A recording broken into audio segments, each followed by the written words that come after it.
সর্বোচ্চ গতি পেয়েছে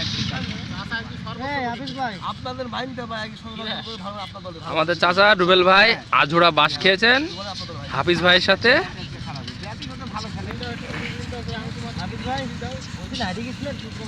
পুরো কলেজ মাঠে সকালবেলায় লুল্লু চাচা আঝুরা বাস মাত্র 50 রানে অল আউট রুবেল ভাই। সেই সঙ্গে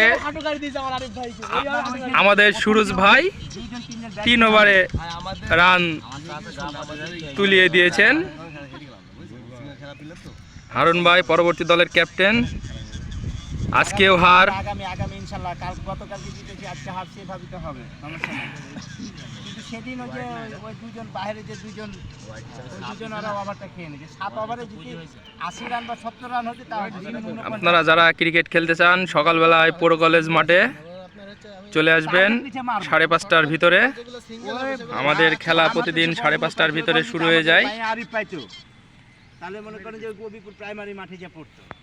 আমি কিন্তু খেলা খেলতে নেমেলাম হচ্ছে আমি সিঙ্গেল খেলার জন্য, কিন্তু অপর প্রান্তে প্লেয়ার ডট করছে, তাহলে আমাকে তো সেখানে একটা বল মারতে হবে। গোবিপুরে বহিরাগত যে 2-3 জন আর ভালো খেলতে পারে না, ক্লাব খেলিছে দিয়ে যদি খেলা ওই ব্যাটিংটা খারাপ হয়। ক্যাচটাও ধরে ফেললো, অনিশ্বাসে একদম সুন্দর হেভি ক্যাচ ধরে, তারপর টাকা স্পিডে হেভি ক্যাচ লাইনে 4 ইঞ্চি একবারে 4 ইঞ্চি সময় ছিল। খেলা লম্বা বলেই ধরে দিয়েছে, আর ও রেগে ধরেছে, এই লম্বা মাঝে